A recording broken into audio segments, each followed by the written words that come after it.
can refrain from texting or emailing during the performance. Photography or any kind of recording of the show is strictly prohibited. Please be aware that once Ghost Stories has commenced, should you leave the auditorium for any reason, you will not be readmitted. Thank you for your cooperation.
Ghost Story.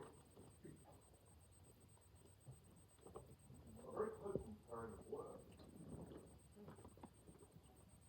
Ask yourself this. What is it that drew you to this event?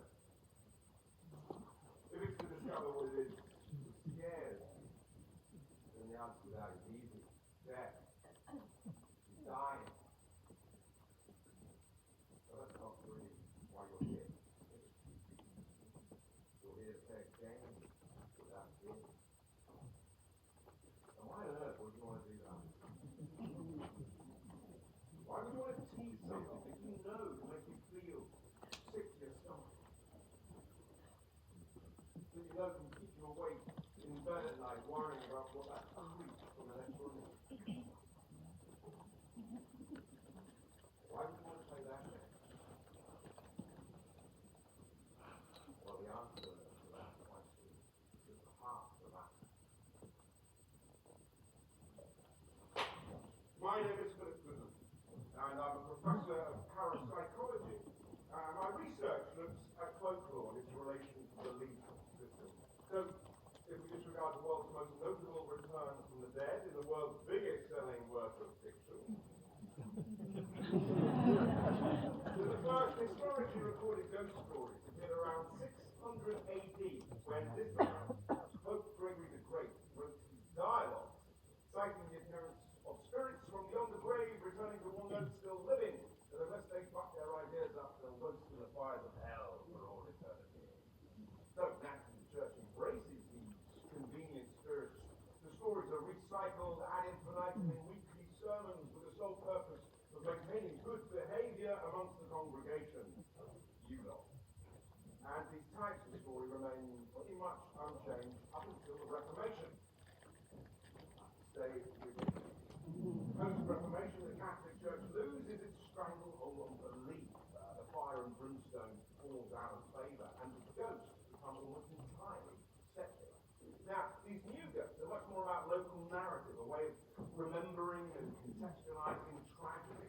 A soldier fallen in battle, a wife murdered by her husband, a backwards child who died accidentally while playing an innocent game. And these stories were transmitted orally, refined in the telling as they passed from village to village, generation to generation. The 16th, 17th century gives us the rise of the printed word, and the ghost story begins to appear in fiction, reaching its peak in the Victorian era. Here it bleeds into the developing art of photography, where the accidentally discovered phenomenon of the double exposure gives us our first taste of spirit photographs. And these images are only enhanced by the explosion of a motion picture. And inevitably the ghost story appears on film. Very good film. What is fascinating is that no matter how society changes or how sophisticated we think we become, these ghost stories adapt. They remain contemporary. Their appeal, rather like their subject matter, refuses to die out. Now, I don't want to give you all a fright, but I'm going to put the lights on.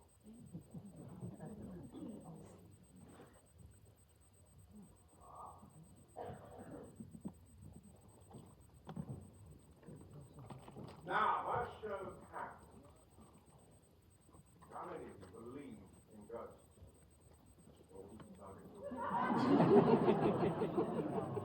No, and by ghost that does not mean Scooby-Doo cheap covered ghouls. Anything from the sensing of presence, right right through to the spirit of a loved one coming back to what you. So, do you believe in ghosts? Hands up, tell the truth, don't be shy. Wow, okay, right. So, half of you believe in ghosts. Right, you get some pretty hands up. This time, only raise your hand if you believe you had an experience which could only be described as supernatural. Please keep your hands in the air. Now, let's see you take a look around. This is a much smaller number. It's a tiny minority of that. And these few people who believe they've had a direct ghost experience are known in the trade as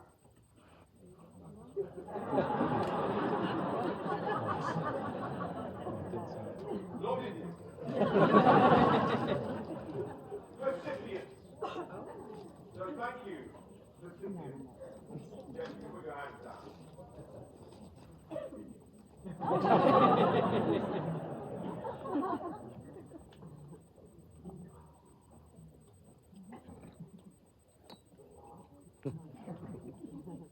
Three men sitting on a bench. Frenchman, Scotsman, and a Jew. Frenchman says, I'm so tired and thirsty, I must have wine. Scotsman says, I'm so tired and thirsty, I must have straw. And the Jew says, I'm so tired and thirsty, I must have diabetes.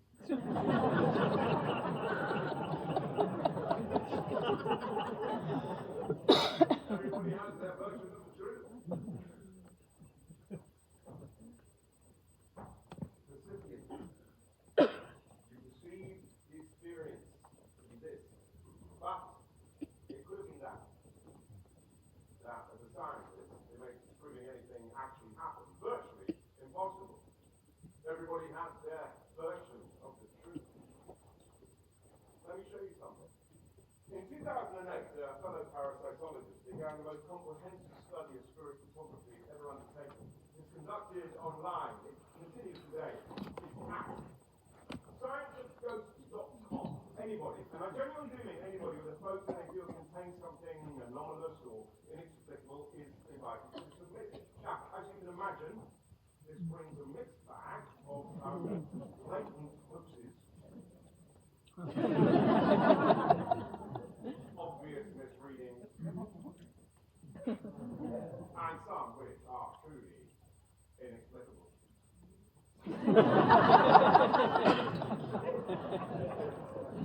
But of the many hundreds of photos submitted so far, there is just one that has given the researchers pause for thought. This is a photograph photograph from October 1972. It was taken at a wedding in Paisley, Scotland, by a professional photographer. That's from left to right. William and Sandra Neely and their friends Anne and Bob Pepper. Now, at first glance, there's nothing peculiar about the photograph, but when the photographer made his enlargement, he noticed something odd in it, and subsequently on the negative itself. Now, the Neelys had the photo examined by the official Glasgow police photographer, and he stated unequivocally that the photo is genuine, does not be altered in any way. So we also know the four guests and the photographer all swear that they were the only people present that were taking of the photograph. So please, bear that in mind as we take a look at Bob's feet. Now there appears to be someone hiding behind him. Clearly visible here is a shoe and the bottom of a trouser's leg. Perhaps even stranger is the face peeping out from behind Bob's hip, just here. Now combine that face with the foot and you have a man possessed of a balding middle-aged face, but again the stature of a small child. Perhaps more troubling than that odd anatomy is the expression of malign intent in that one visible eye.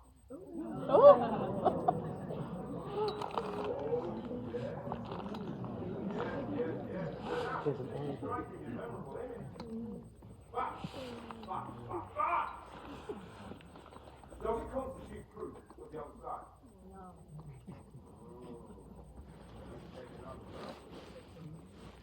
Now, Bob is standing with his hands behind his back.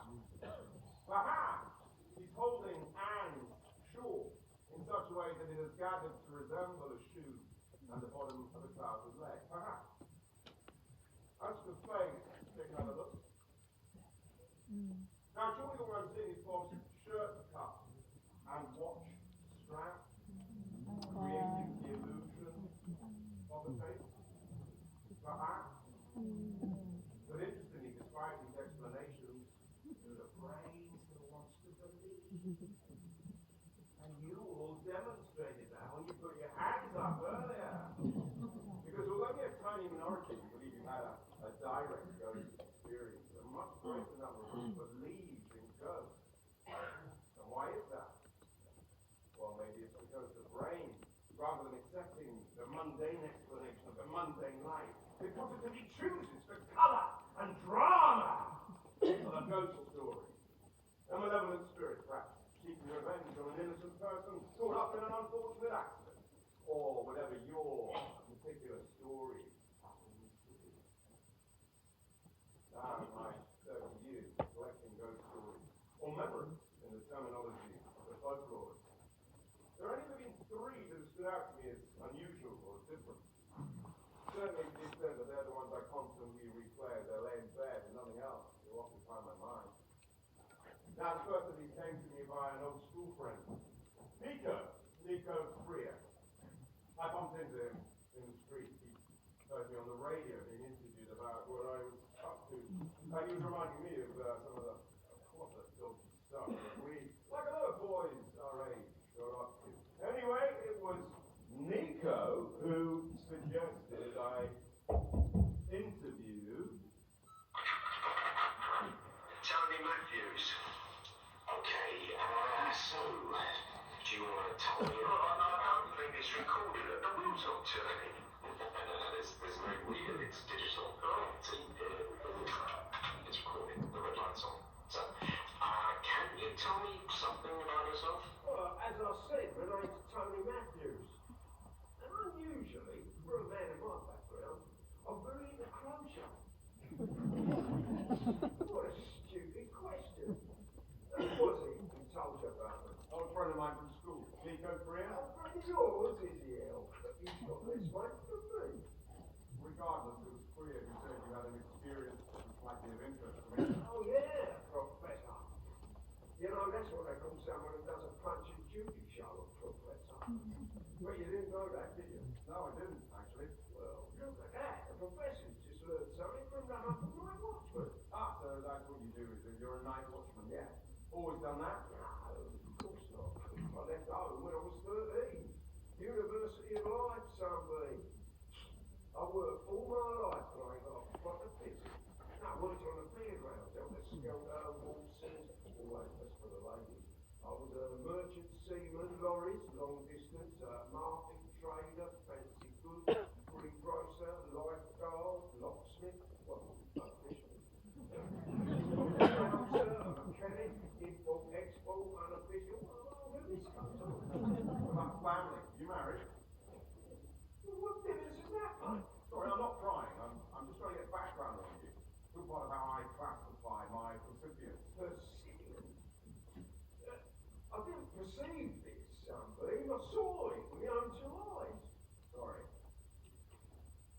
I was married to the same woman for 15 years. Get less for murder, didn't it? Divorced. No, she died. Oh, 23 years ago. I'm sorry. We were kids when we got together. Yeah, if she fell now, they'd smash that cancer. Different world, isn't it? Any children? What? Any children? How many more questions you got, Kojak? Yeah, I've got a daughter, Marlon. I've always loved Hitchcock. If it was a boy, I'd have called him Norman. Marlon's not my wife, so I've had a little bit on the side, you know. What are you going to do? Too much of that? She's hospitalised. Oh, I'm sorry. Sorry? Well, why are you sorry? You didn't knock her down, did you? You apologise a lot. You've got a guilty conscience. She's been in there 5 years. Locked in syndrome, they call it. Her eyes are open, but everything else is paralysed. It's a coma, basically. The doctors, they don't know if her brain's alive or dead. They say they can't even begin to guess what's going on in her head. Look, if I go and see her, I've no idea if she even knows if I'm there or not. You very quickly get to the point where you think, well, why bother? So, I stopped going. Well, yeah, I couldn't handle it. Oh, bloody hell, yeah, I've depressed myself now. Well, listen, thank you for being so candid. So, can you tell me about your experience? My experience as the Pacific. Well, I can tell you this, I'm shat myself. Please just tell me everything. Everything that you can remember. Everything that I can remember, well, I've been a night watchman at that depository for 7 years. Yeah, I used to call it the suppository, since it's shit on. And lots of fellas, well, fucking like being there at the depository. The place was near therapy. They've been trying to get granted that we should have turned it into a test case. Not to half another leg. No, well, the place was pretty much empty apart from stuff that has been left there to rot. Department stores, servers, piano parts. Oh dear, it's not even worth thinking. The night watchmen's are only there to keep out the squatters. Oh, they say the place was used as a boxing in the First World War, you know. Well, not ours. In the First World War, the shell shock and all that. My night watchman, he swore blind. He'd seen. I mean, you know what? It's all a load of talk.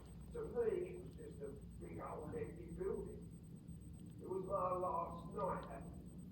It was Wednesday night, as a matter of fact, yeah. I was being replaced by some kid from Poland or Russia or Estonia or something.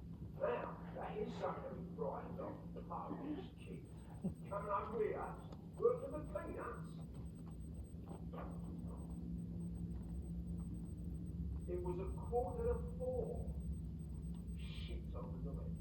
Even after 7 years of doing the shit, I hated that time. Your body never gets used to it like it knows. It's raw.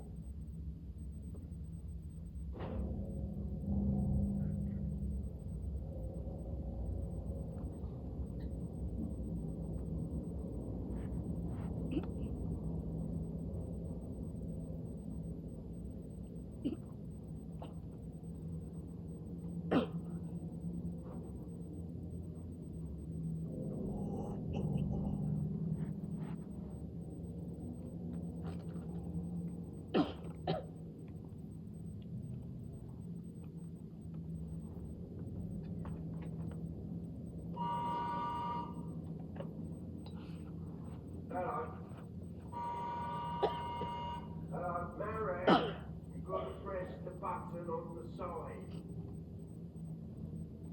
Press the big black button on the side, you Russian freak. Hello, Money. I'm in another building. Congratulations. Yeah, but look, which other building? The other one? What colour is the door? Brown.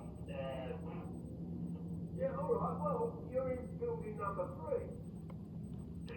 Yes. What do I do? Well, you sit on your arse for the next 10 hours. Every 2 hours you go for a walk round and then you chart it. Set the timer I gave you. Other than that, well, you do what you like. Read, play chess, learn English. Okay. Thank you very much, Money.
Evening, ladies.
You've got to have this, you've got to have that. They feel supporting.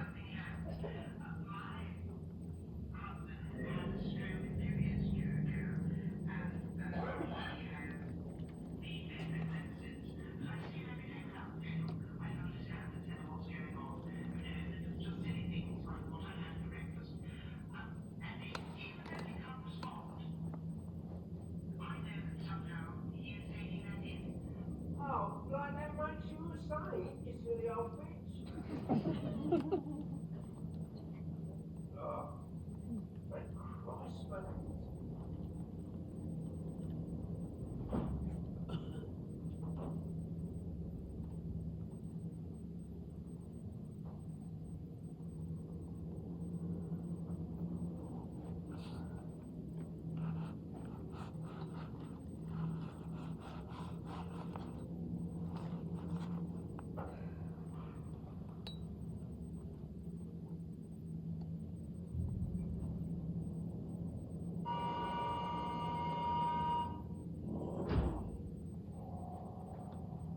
Hello?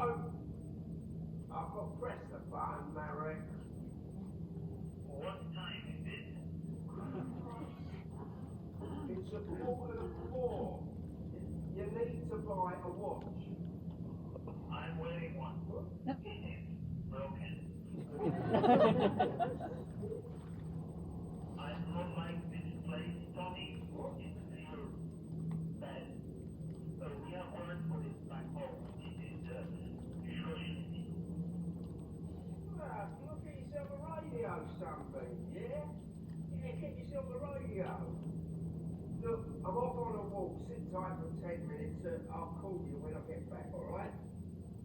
Okay, thank you, I won't, Tony. Yeah, that's okay, son.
Hello? Hello, who's there? Hello? Hello, who is it?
Now, none of us were there that night. We didn't have Tony's word for what actually happened. That document was his daddy. Who knows, that may well be exactly what happened. Maybe the spirits crossed over from the other side, rearranged the very atoms and molecules of that dummy, loaded the gift of speech. Or, consider this. Here we have a decent, hard-working man who suffered more than his fair share of tragedy. And he's trying to live with the fact that up until that night, in the 5 years since his daughter's been comatose, he's only visited her twice. So which is more likely? The dummy receiving a moment of spiritual animation, or the slow drip, drip of guilt, mixing, returning fear, loneliness, exhaustion, rage. But real, not what matters, is Tony's interpretation of that event. Tony told me the day after the incident, he started visiting his daughter again. And according to Tony, the doctor said that despite her comatose state, when Marnie heard her father's voice, the first time in nearly 5 years, her heart skipped a beat.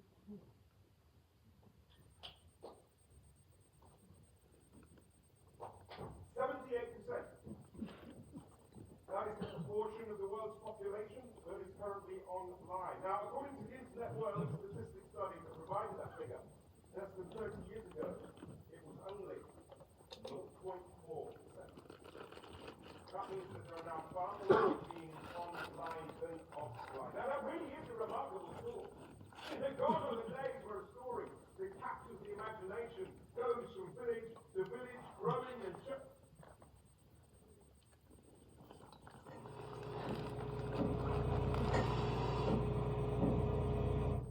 changing as it does. Now that same story can potentially touch 3/4 of the planet at the speed of a mouse click. And these new ghost stories often come to us quite unexpectedly. A link to a social media post to a friend. Is this real? What is this? Have you seen this? And you innocently click on that link to a page which has a brief story followed by a video. And the story generally goes something like this.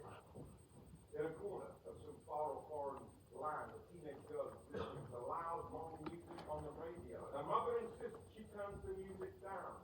But when the girl ignores her, as teenagers are wont to do, the mother reaches for the holy book to show her that the Lord makes it clear that young girls must respect their parents in all things.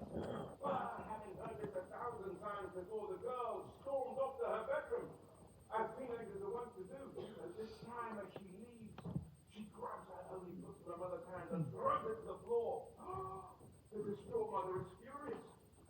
She leaves that insolent girl to stew in her bedroom all night long.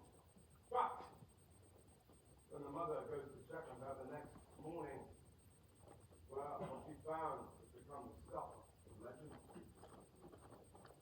The clip I'm about to show you has been viewed over 2 million times on the internet. And like the Neely's ghost photo, it is absolutely real. This is footage of that girl today. A girl punished for her blasphemy by a vengeful God, who must now spend her miserable life on display as a warning to others. Now, some of you will find this disturbing.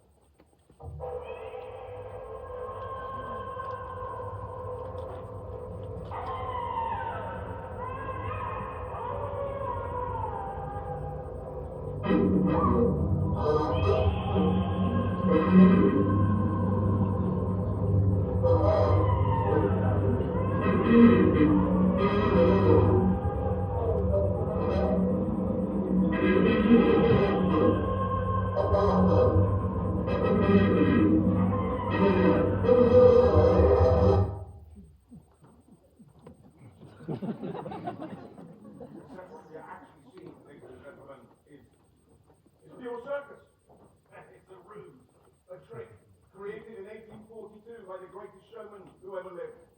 P.T. Barnum. I present to you the P.G. Mermaid, half woman, half moose. Now, Barnum's version was the head of a monkey grafted onto the body of a large fish, and later Sideshow added the expertise of the magician and presented living, breathing versions of the same illusion. The headless woman. Lady Heart Spider. And now what do we have? The insolent doctor, who disobeyed her parents and her God. Oh, run up, slipping child, alive, alive, alive. Our father will be proud. How? How did any rational thinking adults possibly respond to Satan's childish nonsense if it was fact? News flash! Hell does not exist. Heaven does not exist. I mean, where are these magical lands? I mean, we might as well believe we take the second star on the right. You can see that, no point. That's why. Why should we worry about this ridiculous invisible story time wrong? This is real. This is now. This is where matters.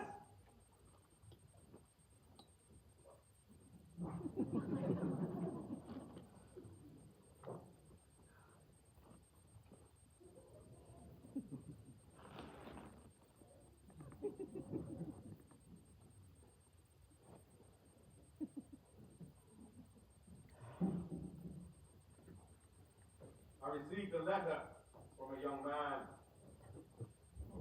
by the name of Simon Rifkind. and Simon was extremely confident, extremely well educated, and from a stable middle class background. So what made him extraordinary? The extremity of his story. Thank you for writing to me. I'm so grateful you're here, son. And I really appreciate the fact that you've come to me. My parents said that I should have come to you, but I don't like going out. So many trees. But that must sound mad to you. You're recording this, you sir. I was going to, yeah. You get to hear it. It's entirely up to you. If you give me permission to give us any lectures. If you would prefer it remain confidential, it will remain confidential. For now, it's just about me having an accurate record of your ghost story. But no, this is a ghost story, sir. Okay, so what is it? Well, if I knew that, I might not. I wouldn't have had to write to you. Sorry. I'm sorry. It's just, that's what I need you to tell me. Are you going to be able to tell me this stuff? Well, I won't be able to offer you any concrete solutions, if that's what you mean. But what I can tell you is that everything I've ever encountered has had some rational explanation. I don't want to, sir. I want you to help me understand what I saw that night. I'm sorry, I don't know I'll be able to do that. What could I have then? Simon, you wrote to me inviting me here. Exactly. I wrote to you when I heard you on the radio. You sounded like you knew about this stuff. You called it your area of expertise. Oh, I don't know each time, sir. I'm sorry. Listen, I feel we may have got off on the wrong foot. I might be able to throw some light on it for you. I just don't know yet, that's all. What do other people think of your story? Never told anyone else. Okay, so how sure are you that you're still remembering the incident that happened? Well, how sure am I? Because people tend to misremember as time goes by. They embellish. No, I'm not embellishing anything. Think of a moment in your life that fills you with absolute dread. Oh, there you go. Yeah. I'll bet when you close your eyes and you think about that terrible moment, you can remember every detail of it. If it's happening right now, that's how I know I am not embellishing. Can you just tell me the incident?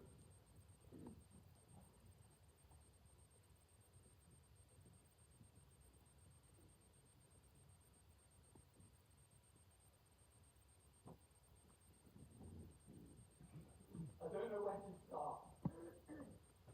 How about the beginning? Where are you? I'm in the car. Are you parked? Are you driving? I'm driving. At a friend's house. It's about an hour from home. Dad had left me his car. Anyone in the car with you? Oh no, I never get people live. Really? Why not? Look, for about a year, I was driving without a license. Without a license? I don't know why or what happened, but when I got home after failing my test and my mother asked me, "Have you passed?" I heard myself say, "Yes." I don't know why, maybe I just didn't want to let them down. Oh, I don't know, but once it was out there, I couldn't take it back. I guess I thought I would just retake it in secret. I never did. I absolutely hated going out in the car. I avoided it, especially at night. But it was the last party where everyone was going to be together before going off to uni, and it was the only way I could get there.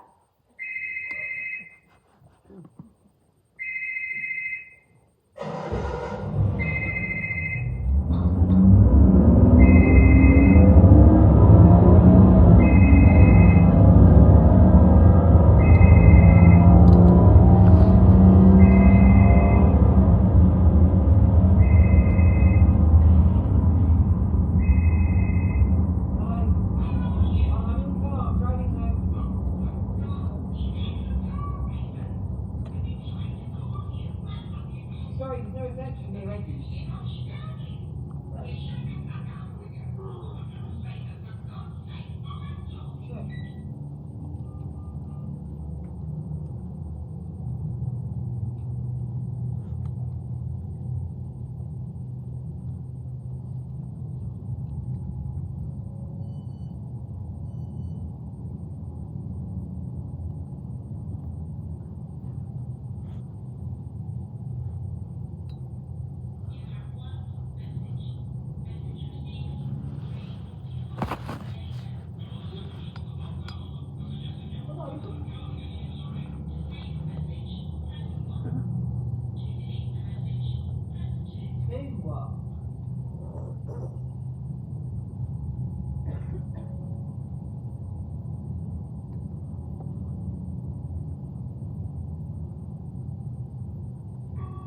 Dad, it's me.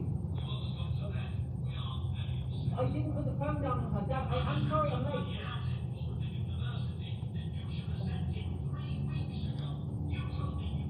Oh, why? I thought I had sent it.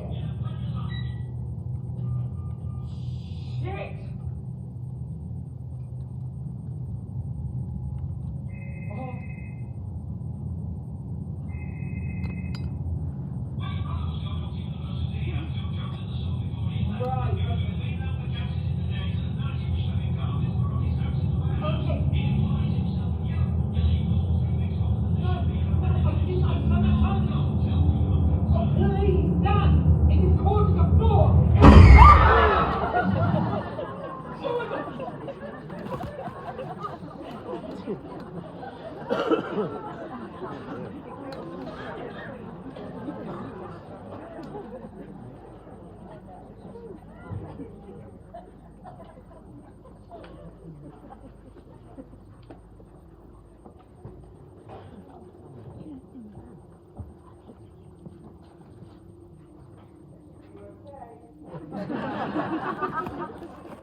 Yes, I'm fine. I'm fine.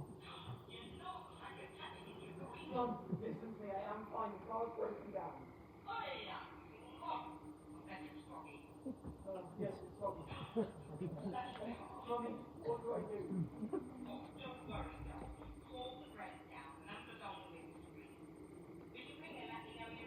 Oh, yes, of course I will. Mum.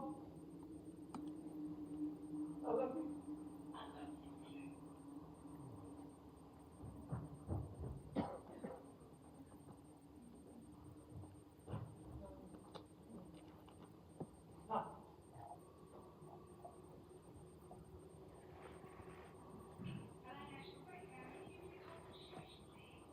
Yes, EE530HD.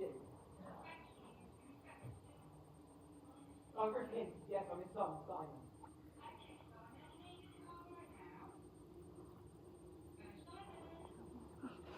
Sorry, down a second.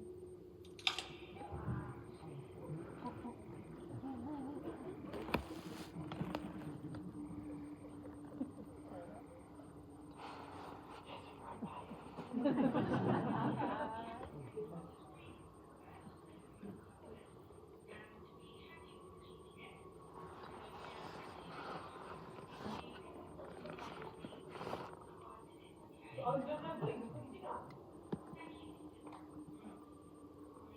Rick Hint.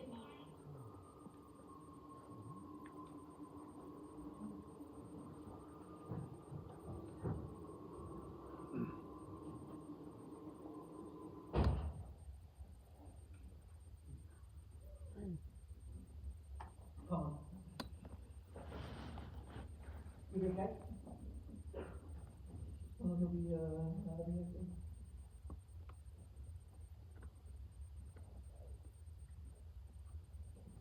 You'll be okay.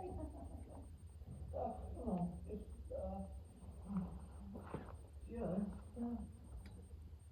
relax.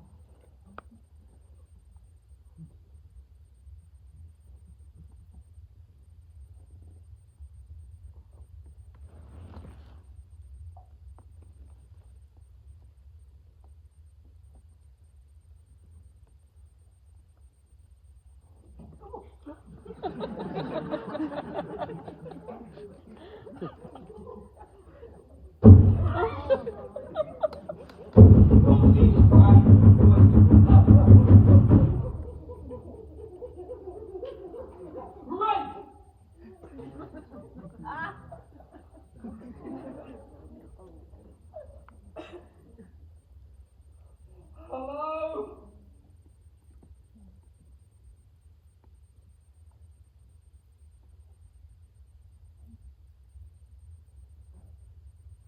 Who's there?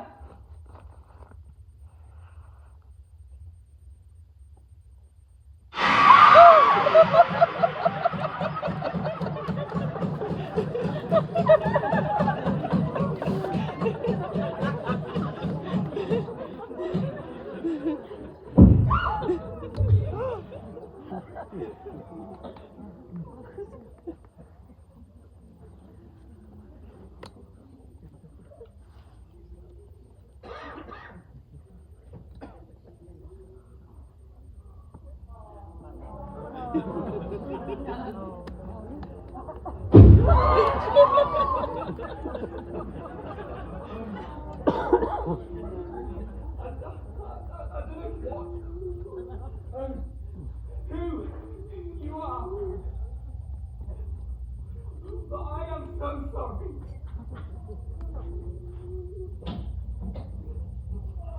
Stay in the car. Oh, no!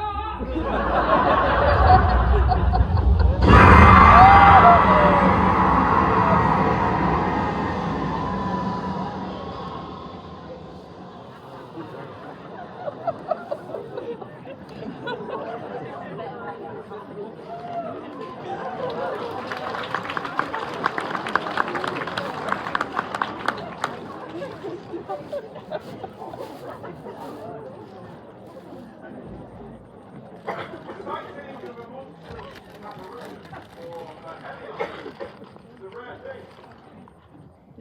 Anybody can say I was sure there was a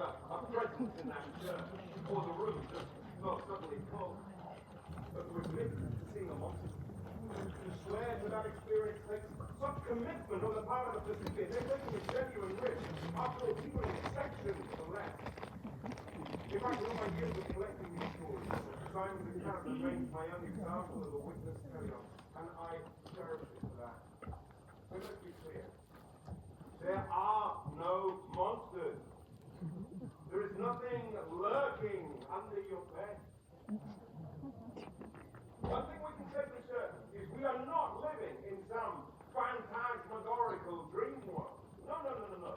What Simon experienced is called it's a psychological phenomenon whereby the brain takes vague and random stimuli and perceives them as significant. In other words, the brain makes something out of nothing.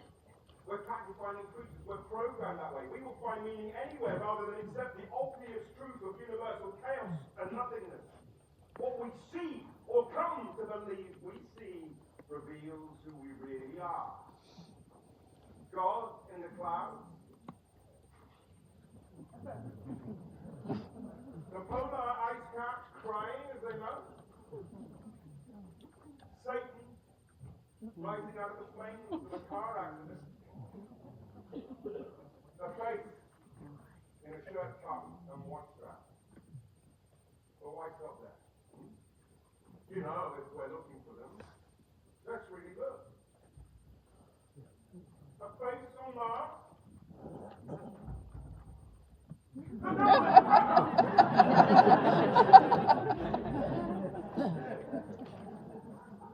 Mother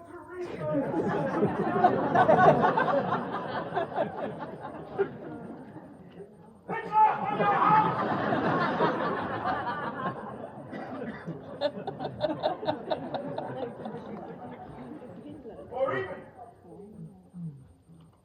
a monster in a tree. No, the monster here is Simon's life. Simon was driving without a license. He was behaving irresponsibly. It's not like to fight him. All he needs to do is admit to myself he's lied on something he shouldn't have done. Big deal. Tell somebody if you need to, but move on. You know, we toy, we dabble, we play with these fears from the earliest of ages. From peekaboo as a baby to what the terror of playing the 10th number.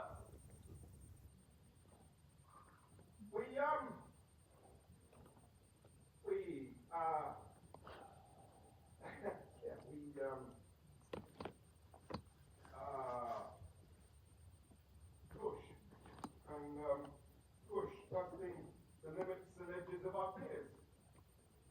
What's acceptable to us? How far can we go? What really frightens us?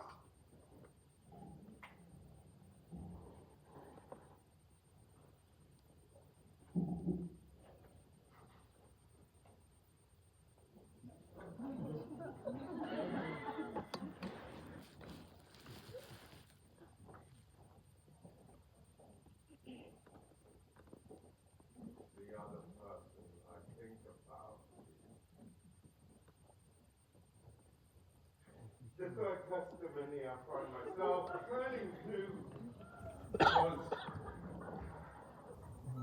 Mike Priddle. P-R-I-D-D-L-E. Priddle. Scandinavian name apparently. Think Granny shagged the Viking.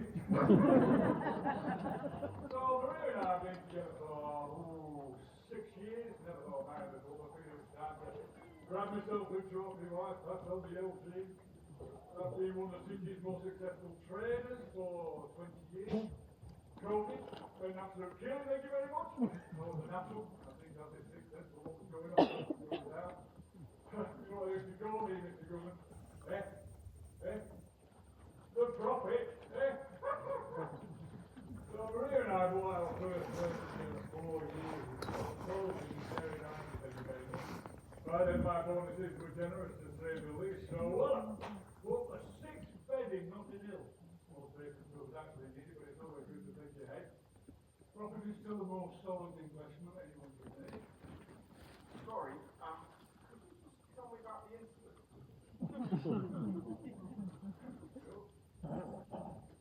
So, Maria and myself have been trying for a while for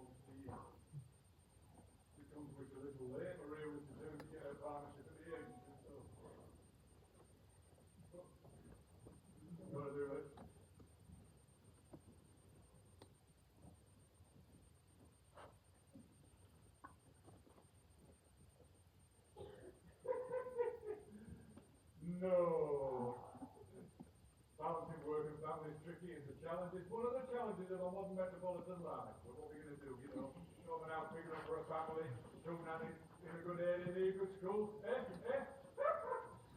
So planning ahead, stretching about key prerequisites for any kind of happening. It's about every weekend place in Norfolk as well. Well, yeah. Can be difficult to get pregnant. And of course, when you are yet technique, now first couple of attempts doesn't work. You're going to be able to through, but on the final go, all that fell pregnant. Funny thing, the fortune going on that nursery, exactly how Maria wanted it, she only went into it once. She's running straight out, all flustered, since she felt, oh, what was the word to you? Uneasy. That was it, uneasy, wouldn't go back in. First two trimesters were pretty good, but unfortunately early on in the third trimester, Maria started coughing. Doctors seem to think the problem was due to a combination of Maria's age and her workload and decided to keep her in for a couple of days. Maria was of the view that 48 hours at one of London's most exclusive clinics wasn't such a terrible thing. Thank you very much, she tells you money. So she gave me a list of things she needed from home, from our next, and I just popped out to get them. Just wanted to feel I was doing everything I could for her. Took me about an hour to do the stuffing down, and then drive home. Sorry to interrupt. What time was this? Quarter to four. Well, I remember it was a quarter to four, because the clock in the nurse, satellite controlled, is very clever. Automatically adjusts to whatever time zone you're in. So, when you're driving around Europe,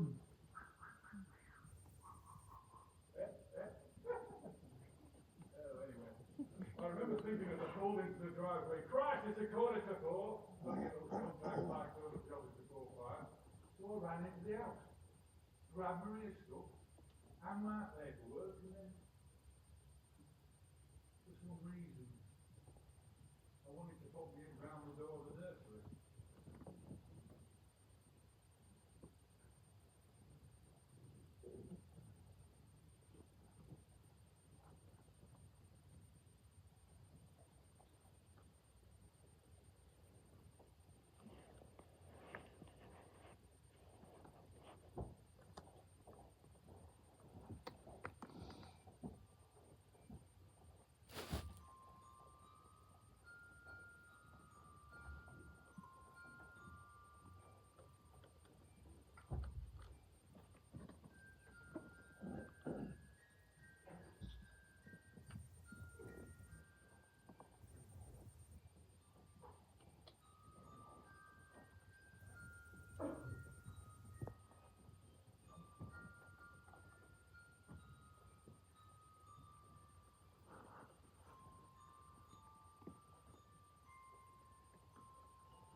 You're looking at the nappies when they take flying climb off the table. No, I'm not like that. I knew something was happening, but I chose not to turn, Mr. Goodman. In my understanding, the poltergeist is an evil spirit or an angry spirit. Is that true? No. There's absolutely no evidence to support that. Actually, there was one other thing. A very strong smell of bleach. You know the Alpine fresh stuff that Una uses when she cleans for us? This kind of industrial, almost like the smell of hospital. I looked to see if anything knocked over when the nappies went by, but nothing. You've been smelling something from somewhere else in the house. I don't know what it would be. We were never had anything in the house that would smell like that. Besides, it was only present in the nursery. Anyway, the guys in the hospital said Maria was making good progress. They took us in for a scan. Then they didn't want to show us. They said there was sorry, I'm right in the middle of the Japanese thing.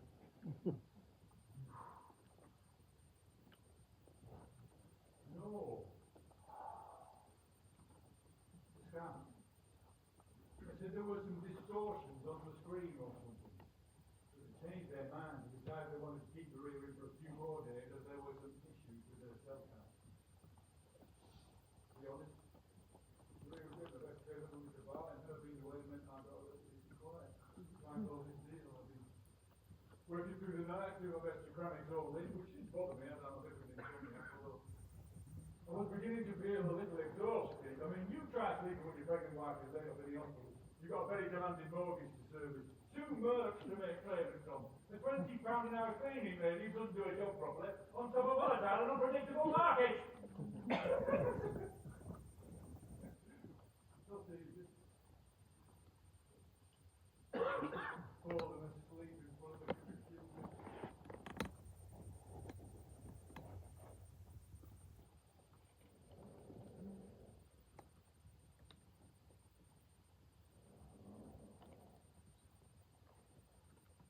Maria?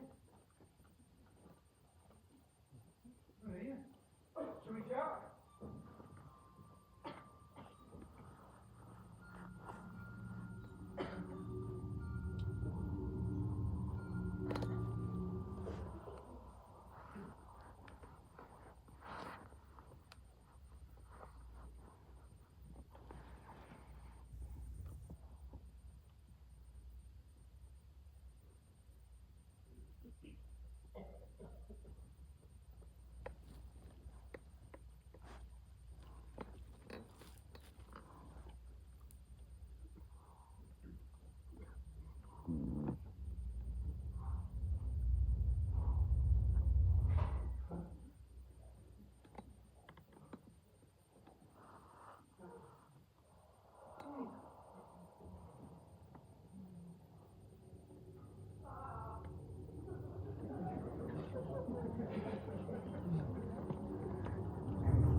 Why aren't you in the hospital?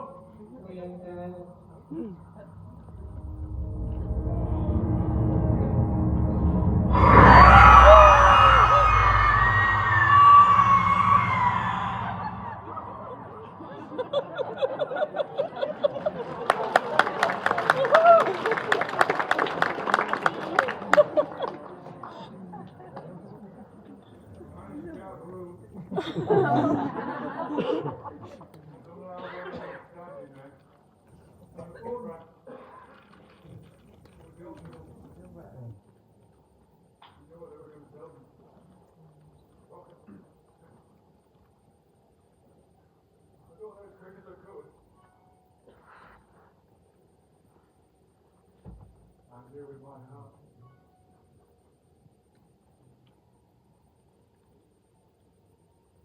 Apparently, the birth of the son. You ripped her in half. I was glad that Maria never actually got to see Barty. thought you survived this one. Well, somehow life finds a way. Well, I've heard. How can I go?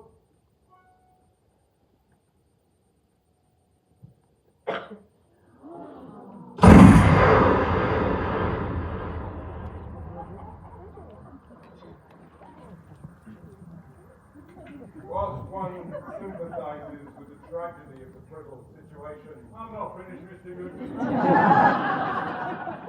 Sorry, how are you? I want to show you something. I'm right in the middle of that. I want to show you something.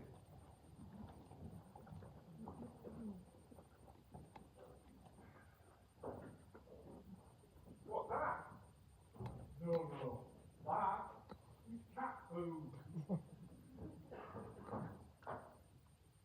I really want to show you something. It's really not a good.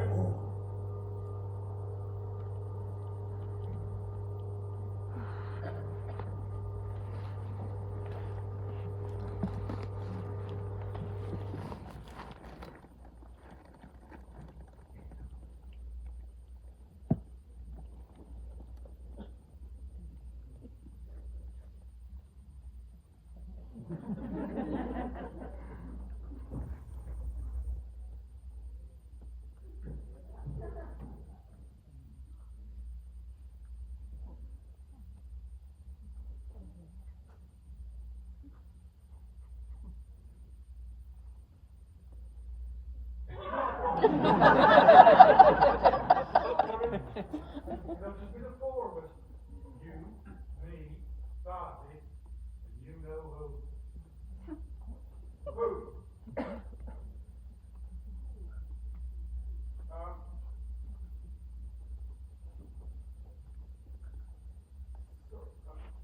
Sorry, I was just there!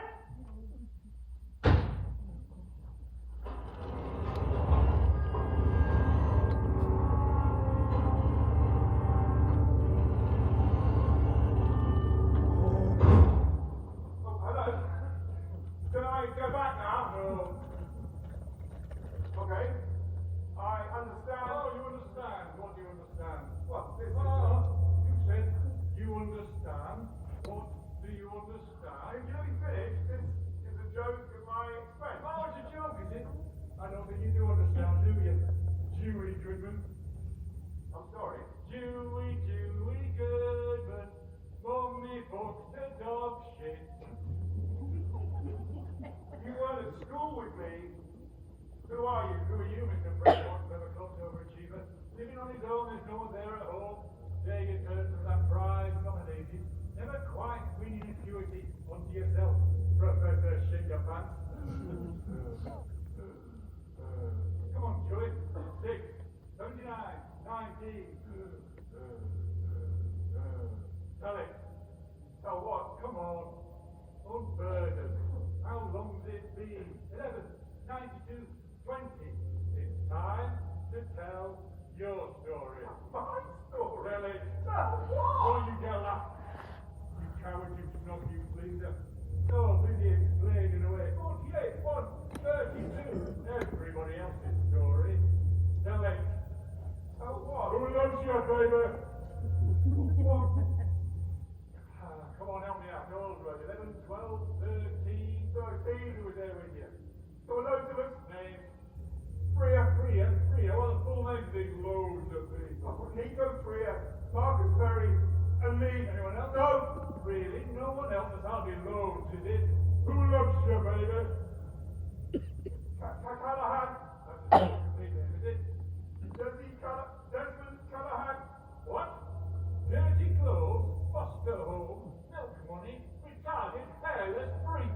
Dirty Callahan. He's hardly forgettable, is it? No. What did you used to call him? No, I never called him that. That was always Freya. To his face, we have said it plenty of times behind his back. What did you call him? Kojak. Kojak Callahan. It was after school. We were on the wreck, chucking stones and stuff at the Echo. And Desmond showed up. He was always hanging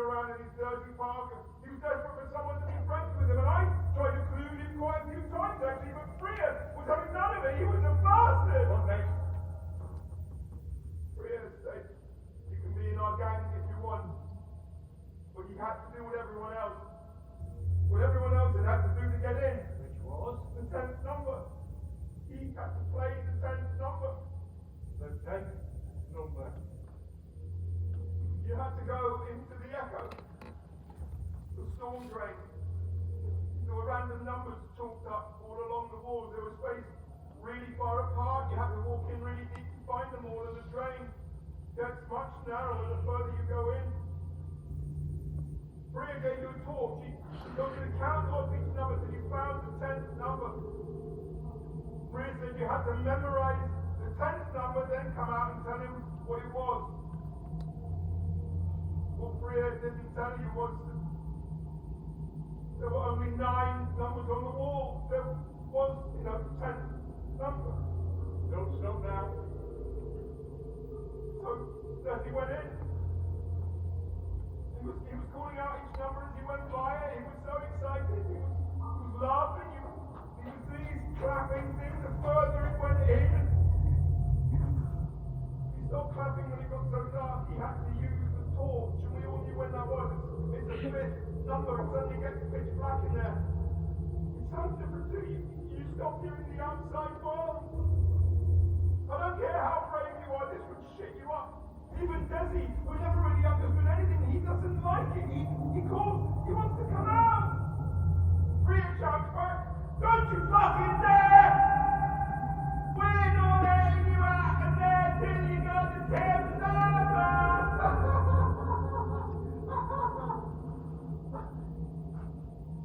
So Desi carries on. He's looking for something that isn't even there. That's when we heard it. A gasping sound, a wheezing, gasping prayer. It was getting worse and worse. It was frantic and desperate. It sounded like it was kicking his feet too. I mean, maybe he was trying to run out. I don't know. It was horrible. His prayers stopped laughing. And then, suddenly it stopped. There's no more noise. Bria and Perry ran off and left me just looking at the echoes. Just hoping Desi was playing a trick on us and he would come on out. Next day at school, they called a special assembly to tell us that Desi had died. They said he'd been playing where he should not have been playing and that he was asthmatic. And if any of us knew anything, we should speak up. But nobody did. I walked home that night past the Echo and the police had strung lights up all the way in, covered everything in plastic. I remember the sound it made, flapping against the bridge. God, it was just one of those things, a fluke, a horrible accident. How convenient for you. We didn't know he was asthmatic. It wasn't a fluke there were only 9 numbers up there and you told him there was 10. It wasn't a fluke that you weren't human enough to let him play with you. And it wasn't a fluke that you didn't intervene when he wanted to come out of the Echo. No, the only fluke here is the fluke in his DNA, which left him vulnerable to people like you. People like, how dare you? I've spent my life trying to help people, trying to put back in, and on an academic salary, thank you very much. Trying to help people see the truth in amongst a sea of sentimental lies and crap. Don't laugh at me! I wasn't the one who made him go in there. I wasn't the one who pulled his coat down to his face. I wasn't the one who wouldn't let him come out. I did nothing. That's right. You did nothing. You passenger. Why not? Because I couldn't. Why not? Because I couldn't. Why not? Because I was scared.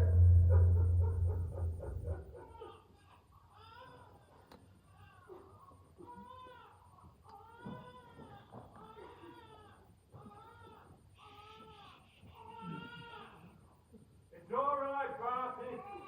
Daddy's got meow meow.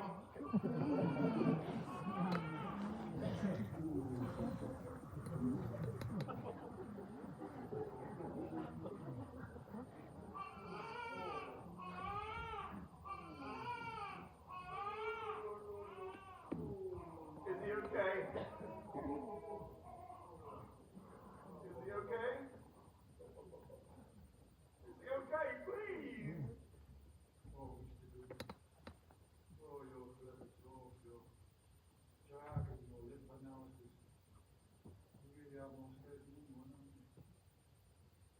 you've actually spent your life doing putting back or helping others.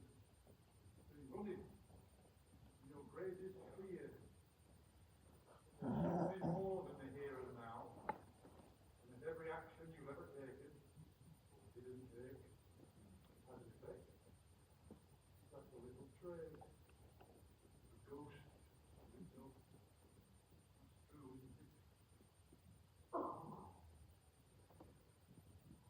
You know, Mr. Goodman, our ability to confront our fears and deal is so much greater than you can possibly imagine.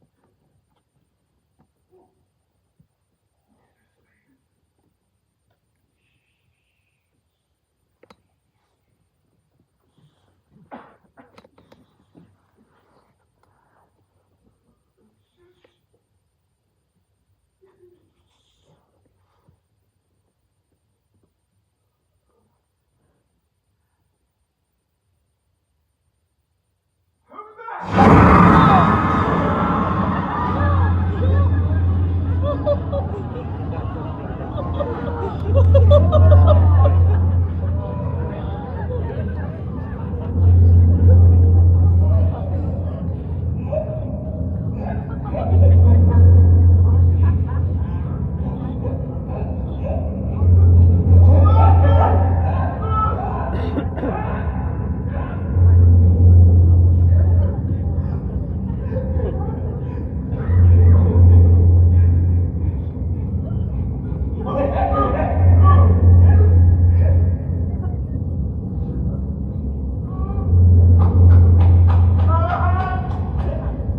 Callahan, I am so sorry.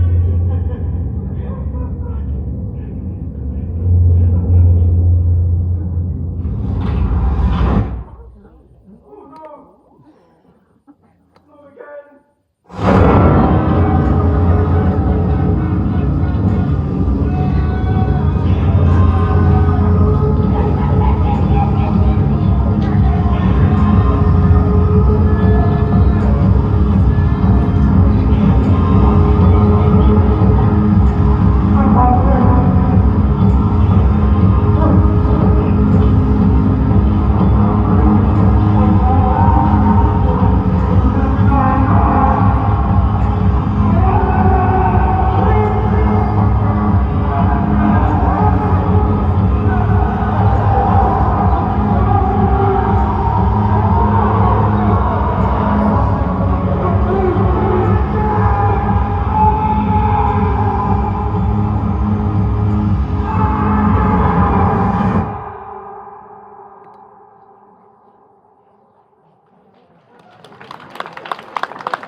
Mum, can you give me a second?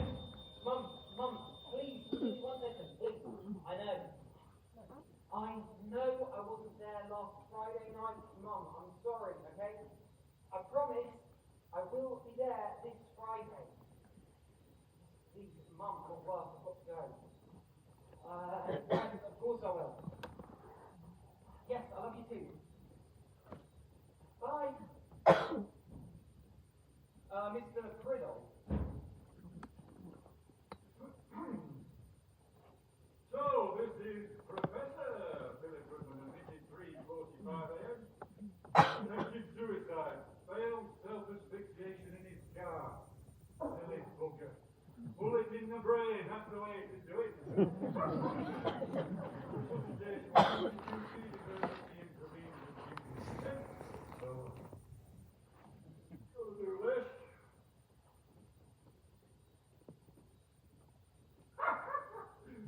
No. Your surgical opinion quickly sought. Further examination revealed fixed and dilated pupil. In other words, Dr. Rifkind. Rifkin. Severe brain damage as a result of the asphyxiation, sir. However, in terms of an actual prognosis, it's very difficult to tell. But if I had to guess, sir, it's a coma. It's a probable lock-in. He's here for keeps.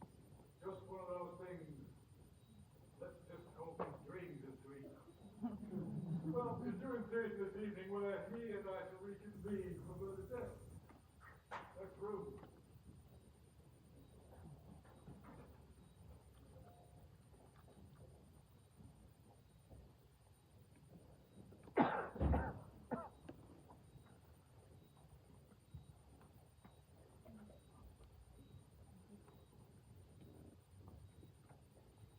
Get some, mate. Some on, mate.